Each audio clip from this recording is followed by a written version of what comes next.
Fellow lute players in the great... Oh, no, just keep it behind me. There, just sneak it up. There we go. Don't shortchange them here. Fellow lute players in the vast orchestra, the vast symphony aggregation of life. Are you prepared to read your music? There you go. That's plenty there. That's it. See, we have magnificent production here. We pay attention to detail. This is the Belasco of the radio world. And speaking of fellow lute players, before we get started here, we might as well give you a few straws in the wind. For years, I've been a collector of straws in the wind. Straws that whistle past us, picking up speed as they go, often unnoticed, until they stab us between the eyes. How many times have you heard rumors about gigantic tornadoes that hit the Midwest someplace and drive straws through telephone posts? This is a rumor that's been persisting for 150,000. Nobody's ever seen one. I've met, I'm from the Midwest, and I've met countless people. I've been in 3 tornadoes myself, and I've met countless people who say they knew a guy who saw it happen. Now, it's funny, there must be an entire area of the population who see things, who other people hear about it from them. And they have always observed it, like Loch Ness monsters and one thing and another. There's always somebody who saw a flying saucer. Never anybody I know, but somebody I hear about saw a flying, and so it goes. These are the great undefined experts. And as long as we are picking up straws in the wind, I have one here that I am filing with my straw department here, which may or may not give you a clue as to the quiet disintegration of something. Now, I'm not quite sure what it is or what's building. Well, let's just say it's a sign, a straw in the wind. I have an advertisement here that shows a girl standing before the sacred halls of Ivy. It's a hall of higher learning. And she's standing there, and she's wearing what appears to be a graduation gown, one of these academic gowns, and she's looking into the future. Her chin is up, and above her is a sign that says, "A sign of higher learning." And under her arm, she has a guitar. It's an ad for the guitar. Now, no, it says, "Are you off to school? Don't forget your guitar. This is a sign of higher learning today." It says it gives self-confidence. Well, now, let me tell you about the sign. Nothing can take away your self-confidence quicker than to buy a guitar and find out you can't play the damn thing. But this is another story. Going back to the earlier comment, the sign of higher learning, isn't it interesting how that's completely flip-flopped? I remember I worked in countless radio stations when a mere stripling, when the absolute sign of no learning at all was the guitar. When hundreds of guys would come trooping in, trailing behind them the effluvia of the life they had lived. They're awful gamey people sometimes that come down out of the hills. And they would drag behind them their Sears Roebuck guitar, and they would start to sing through their nose something called Old Rattler. And, Old Rattler! And they'd start banging away at that box. And you knew right away that here was a guy who hadn't gone beyond the first rudiments of second-degree reading. Now, today, it's quite reversed. And what's fascinating is that they're singing the same songs. The same glop, which was put down as the effluvia of the masses, and I might say the lowest common denominator of the masses, is now embraced as the highest form of culture. And, it's come about in my lifetime, and I knew a guy who spent all of his, a poor guy, I'll never forget him, a poor old BG, lived in my neighborhood when I was a kid. And BG had great aspirations. When I was in second and third grade and all the way on up through high school with BG, BG always painted the signs for school plays. Yes, he did. The posters they'd have up like 7 keys to Baldpate Friday night. And BG was very good at that. And BG then began to paint things like, it would say, 7 keys to Baldpate. And he would paint a key on the thing there, you see. Or he would get little extra jobs like Gus's used car lot. And he would paint Gus, used car lot, and he would paint a used car, the headlights or something of a used car. And B.G. had great aspirations to become a sign painter. Well, B.G. finally became one, and then he graduated into painting hamburgers. He would paint a big... I remember one of my friends went out and got B.G. to paint a big hamburger because he was opening a hamburger joint. He painted a big hamburger and a gigantic stein of root beer for Maddox's hamburger joint. Big hamburger. Well, B.G. got, I think, about $5 for this thing. Well, today, in true poetic justice, all of B.G.'s work is being embraced now as a majestic form of art, just like the guitar players. Only the trouble is B.G.'s still out there in the Midwest painting signs. Just like all the guys that sang through their nose and brought in their Sears Roebuck guitars in the radio stations I worked in and sang Old Rattler are still out in the woods. They're still out in the sticks, still doing it. And it's the Johnny-come-latelys who come in through the halls of ivy, who do it not quite as well. That's the ironical part of it. That none of the people who are singing the so-called folk music today can do it as well as the folk. They are bad imitations.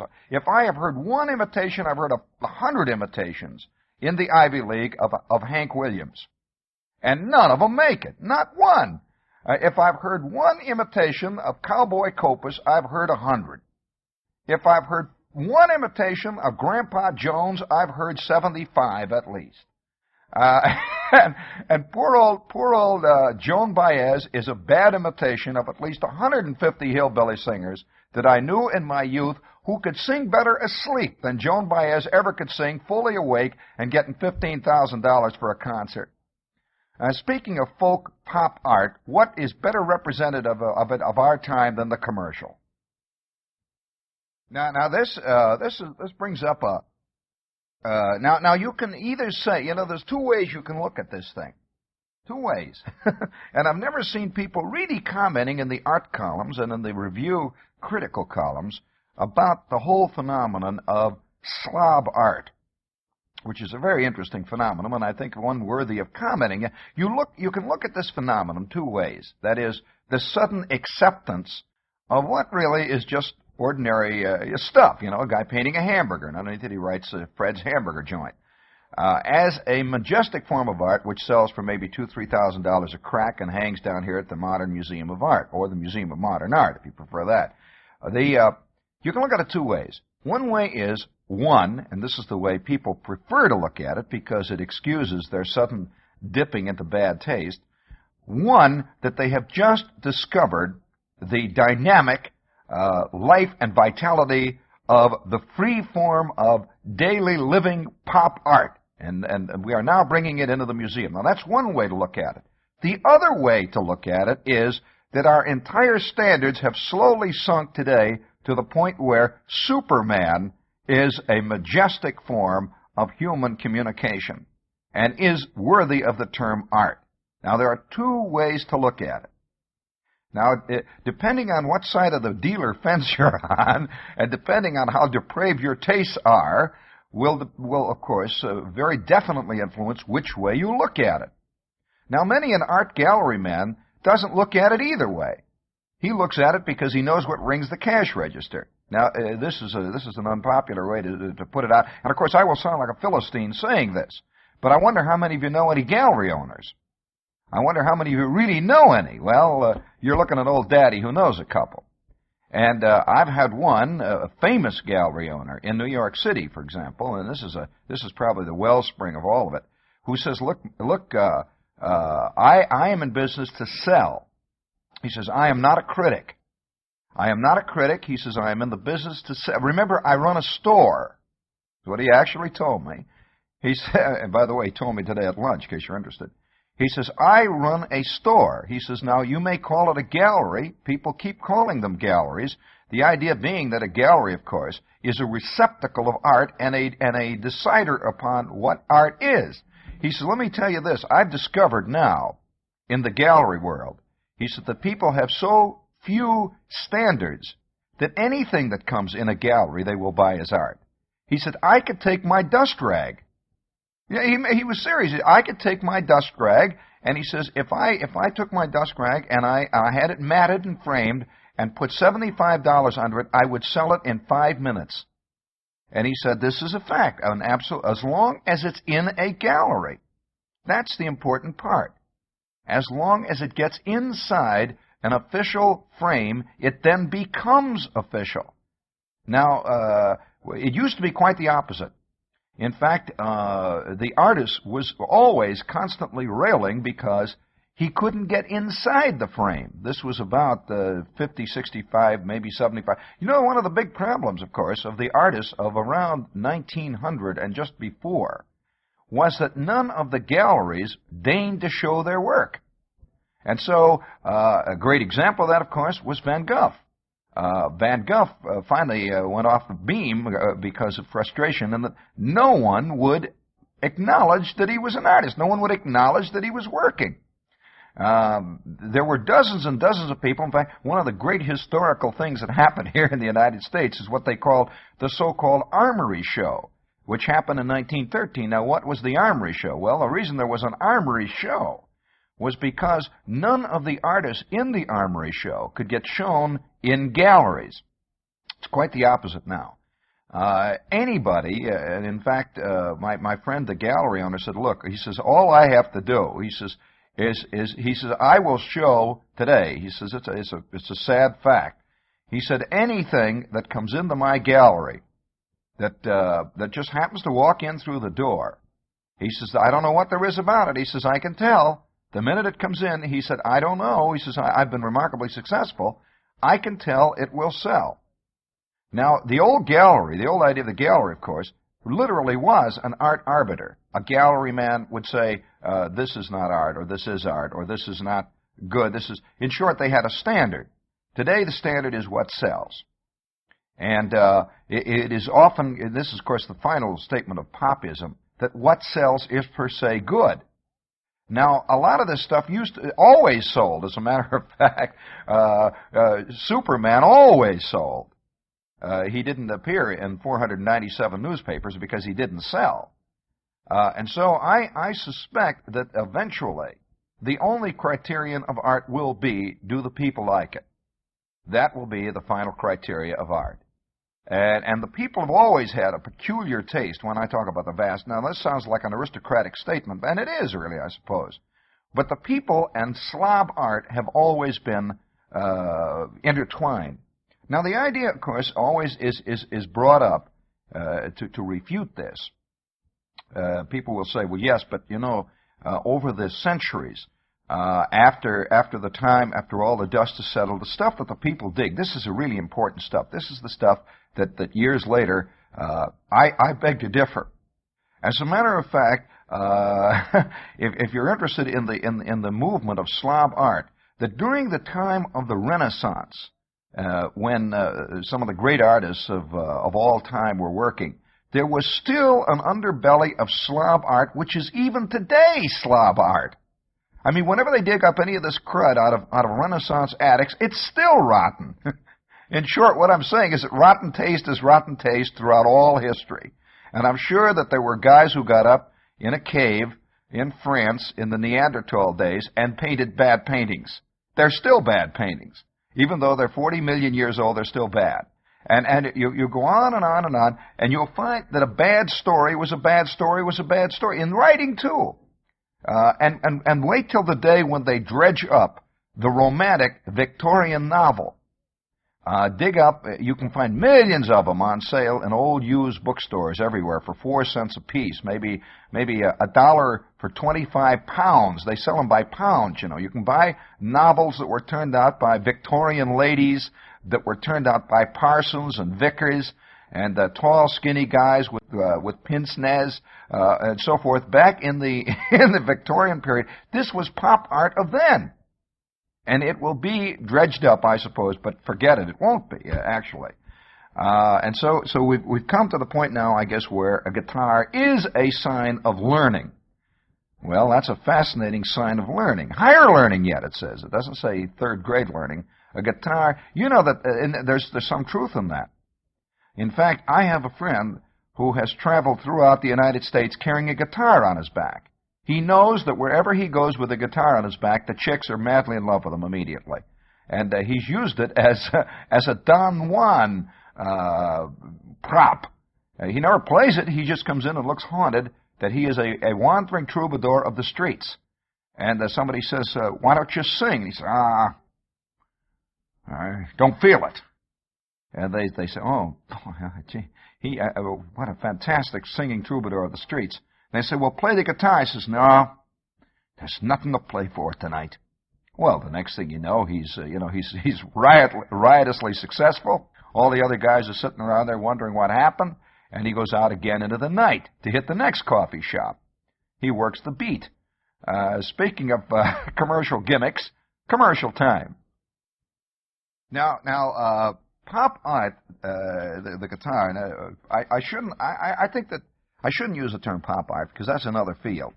What I'm talking about really here is slob art, which I think is worthy of comment, and really, in a sense, is more honest than pop art, because pop art makes pretenses. A guy who sits down with a comic book and a camera, by the way, most of them don't even paint, you know, or they don't even do anything actually. It's all a mechanical process. He sits down with a Superman comic book. He picks a drawing out of Superman, enlarges it with his enlarger, has somebody come in and do it. He doesn't even know how to do that. He calls in his friend, who he pays $5 for, who takes a picture of it with his Leica.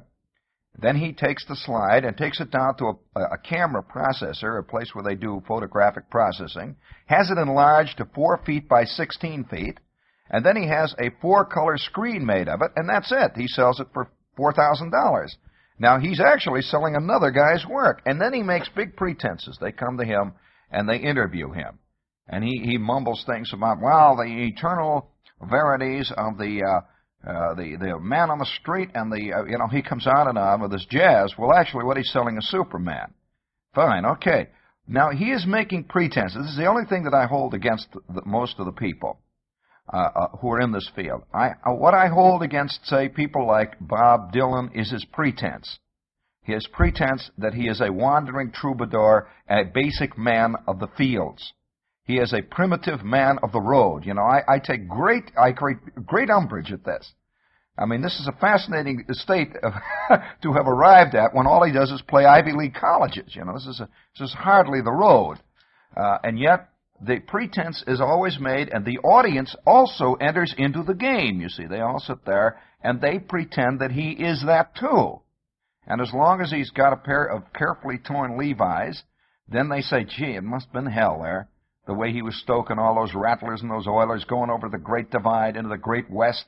Well, this is a game. It's a pretense. And as long as people admit this, I'll say fine. As long as you see, the one thing I liked about Gary Cooper is that he never pretended he really was a cowboy.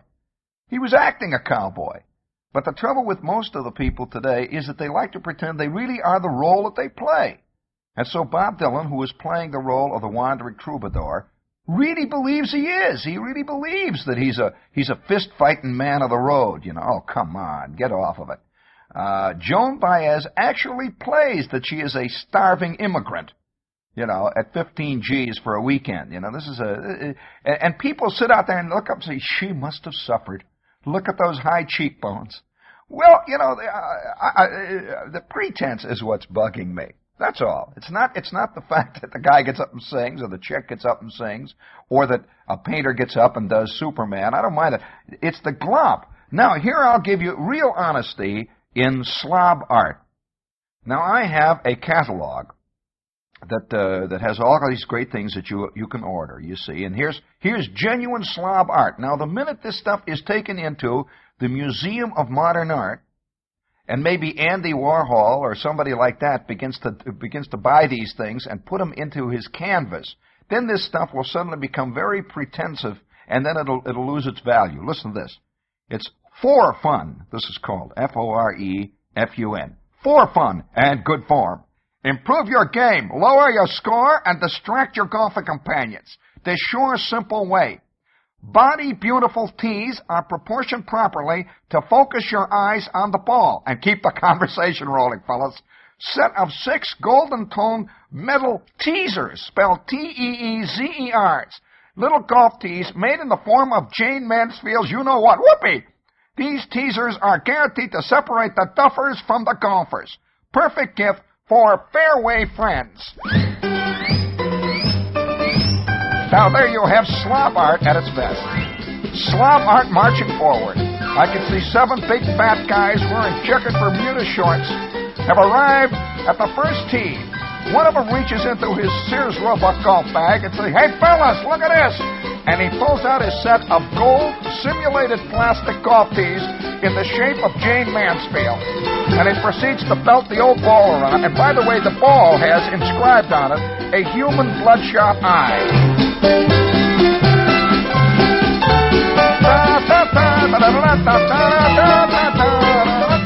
Now that's slob art at its most dynamic. Now, nobody who makes these things, some poor slob, is making these tees, Nat, somewhere in some factory in Brooklyn probably, not realizing he's turning things out that some charlatan from the village is going to steal tomorrow afternoon and make into a $4,000 objet d'art. Really, he'll go out and buy them. I'll guarantee you this will happen. You know that I knew a guy who had a pipe store. I'll tell you one of the sad cases I've seen. I know a guy that had a pipe store in Cincinnati.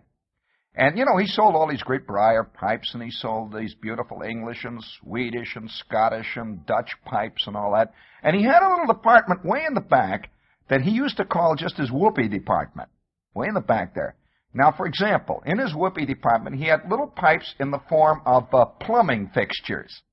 You know the kind of plumbing fixtures with the little seat comes up and you put the tobacco in there and light it up? And they were painted exactly like these little plumbing fixtures, which we all know euphemistically as the John. Now, he had a collection of these things, and they sold for about like 20 cents. You know, you come in and buy one of these. He had, for example, a magnificent pipe in the absolute beautifully cut out. It was all done in this sort of soft wood. It was cut out in the figure and the form of Adolf Hitler. It was Hitler, see? And Hitler was wearing a pair of diapers. Hitler was in the form of a baby, and he was wearing diapers, and the top of his head came off, and you stuck the tobacco down there in his brain, you see. And there he was, Hitler, looking out maniacally, and you'd light your pipe, and it would, and underneath it, in inscribed, you know, in fake German, it says, "Give the fool a hot foot." That was his, now there's pop art, now you see. He had another one in the form of a fire plug. Little red fire plug. And you'd unscrew the top, it had little holes in it, you know. Unscrew the top, you'd put your tobacco down in there, and on the side it says, "I am really burning up." And you sit there and you'd smoke your little red fire plug. Well, all right now. Now, you laugh. Let me tell you what I saw not more than 3 days ago in one of the galleries in good old friendly, art-loving New York City. There it was. Somebody had taken a dummy's hand, a hand off of a mannequin, you know, that you find right up anywhere along Fifth Avenue. You buy an old dummy clothing dummy, you know, in the window. And there they had taken the hand, and this hand was suspended from a wire, and in the hand was one of my friend's pipes. There it was, all framed, hung. Now, how much do you think they were calling for this? 3,500 smackaroos. And my friend sold it to him for 27 cents to try to get rid of it. You know, that kind of stuff. He had a whole collection of these things. Well, speaking of pop art, time for a station ID here. Now, I'm only submitting to you. I'm not against this stuff per se. I'm just saying to you that the difference between pop art and slob art is as I guess you might say, the percentage of hypocrisy, or the quotient of, I suppose I'll have to coin a phrase here. Let's say the specific gravity of phoniness. Now, you cannot say that a guy who makes plastic gold tees in the form of Jane Mansfield and sells them is being phony. But if he turns plastic gold tees out in the form of Jane Mansfield and hangs them at the Museum of Modern Art, that is another story. And a very different kettle of fish, if I might use a pop art phrase. Now, there are many, many other forms of this kind of galloping hypocrisy, and yet I love to go through the catalogs where they're still honest about it. Here, for example, wait till Oldenburg, Klaus Oldenburg, discovers the whoopee cushion. Now, I don't know whether you know anything about this form of pop art. I'll read it. It says, whoopee cushion. Leaves him speechless, but what a laugh. Explosion follows after the short shock pause. Slip this impolite cushion onto the chair seat of your intended victim. The harder he sits, the redder he'll blush, because it emits a raucous razzmatazz. Blah! When he sits, oh, now there's pop art for you. Now wait till Oldenburg discovers that. Now that, oh yes, it's in the form of a Italian Renaissance cushion. Now we've got other ones here. Now here is an example of Slob art. Now one of the touching things really about Slob art is there's two kinds. One, the unbelievably primitive humor of Slob art, which could be, say, the golf tee in the form of Jane Mansfield. This is considered a great conversation piece. Well, all it's good is, how long can you talk about this, But nevertheless, that passes for conversation among the Slobs. Now, then there is the other form of Slob art, which is I suppose you might call it the art climbing dynamic sentimentality of a certain kind of Slob art. Now, this form of Slob art finds its most perfect expression in the form of either piety or grief. Now, generally, you'll find they manage to combine both of them. And an example of that is the John F. Kennedy license plate in red, white, and blue with a gilt border around it, lined with black. And inscribed on it is a quotation from Kennedy's inauguration speech in cross-stitch. Now, this is the combining reverence, piety, and a kind of touching naivete. And that's another form of pop art. Here is the religious, or you might say the piety form of pop art. There is one form one device, for example, you can buy it. It comes in tasteful walnut. It says, I will describe it to you. It says in tasteful walnut, containing over 150 decorator shade capsules, beautifully carved. And every day you reach in and pull out one of these capsules, and in it, in a little scroll, is a quotation from the Bible. Now that is, this is real pious pop art at its most virulent. and the phrase decorator shade, I think, gives you the entire clue to what it really stands for. Oh yes, do you know, of course, you can buy the Holy Trinity salt and pepper shaker set? You can, you see. Oh yeah, you really can. And I'm not being, now I think the people who buy this are being sacrilegious, but they don't really know it.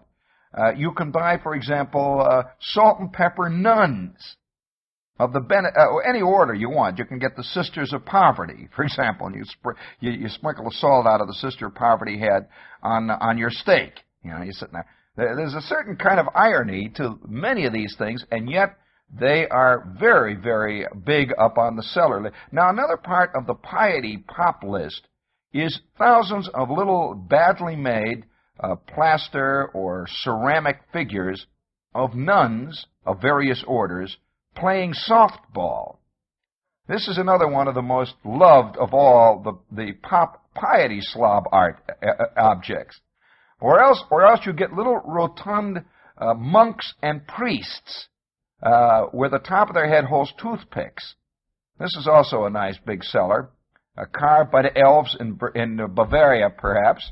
But nevertheless, this is part of the pop piety art. Now, here's a magnificent item right here that I'm sure has sold to millions of people. And 200 years from now, they will collect these things, but not for the reasons the people who have them think. They will collect them for a very different reason. Listen to this one. White Apostle Cream Pitcher. Lovely Florentine Renaissance replica with intricate detailed insets of apostles. 8-inch pseudo ceramic jug. See, they figure that nobody knows what pseudo means. To them, probably the guy that buys the slob art, pseudo sounds like very good ceramic jug, see?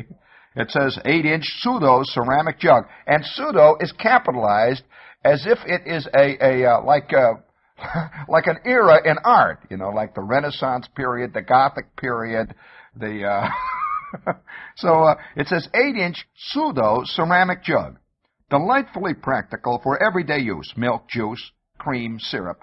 It's hard to tell from a priceless collector's item. Contains all 8 apostles beautifully carved in pseudo ceramic. A priceless collector's item, $2.95. A priceless collector's item, $2.95.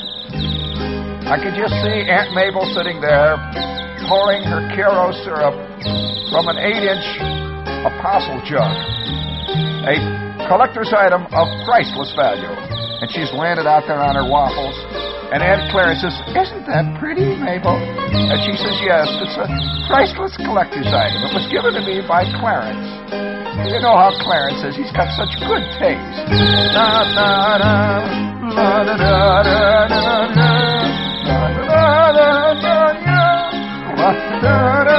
Oh, someday we'll have to go into the slob art world in music. This is another world, too. Oh, wow. And I'm not talking about rock and roll. That's pop art. That's different. I'm not talking about folk music. That's pop art. That's different. I'm talking about the great, lush orchestration of a third-rate tenor who comes on and says, "Vesti la juba, I love you, Maria." That guy. That's the Mario Lanza syndrome.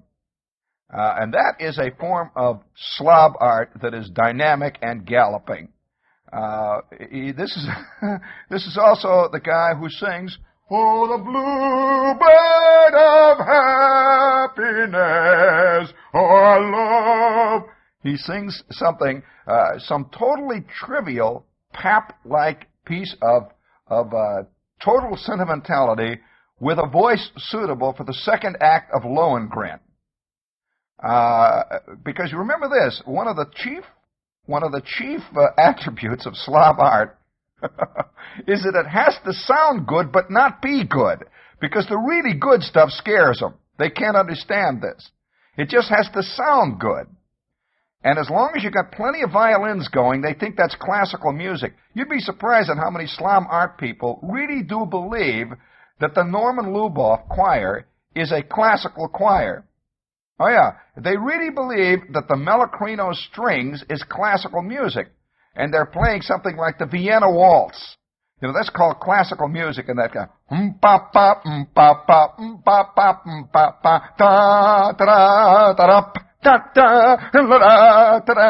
they say, "Oh, I love classical music." And they get Leopold Stokowski to direct it. Now, that's the real key to slob art. If you can get somebody who has an official name to direct the Happy Birthday song, you've come all the way. As long as you have 450 pieces playing it, you're in business in stereo. Speaking of slob art, guess what time it is now? Well, that's an entirely, now here, I'll tell you what, hey, to both of you in there, look, if you will get me, I'll show you an example of slob art at its most virulent. Get me the movie music in there. Come on, that's where it finds its most dynamic outlets. Now, if you will flip over on the other side, no, as a matter of fact, I'll tell you what you get. Get me on 50 fantastic moments of great profundity and enormous piety and tremendous seriousness. That's the name of an album here, friends. Get me Intermezzo. There is an example of pseudo-serious music. Stuff like the Warsaw Concerto. Do you remember that? Do you remember the bum, bum, bum, bum, bum, bum, bum, bum, bum, bum? You know, this kind of stuff, that watered-down Rachmaninoff and overblown Tchaikovsky. Is an example. Now, here is an example of the kind of thing which millions of people call classical music.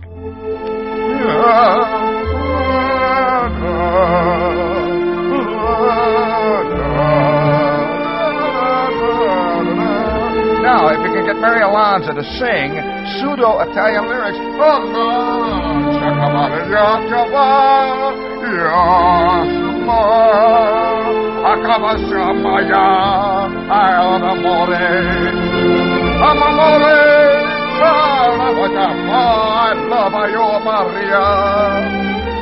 there you have pop art.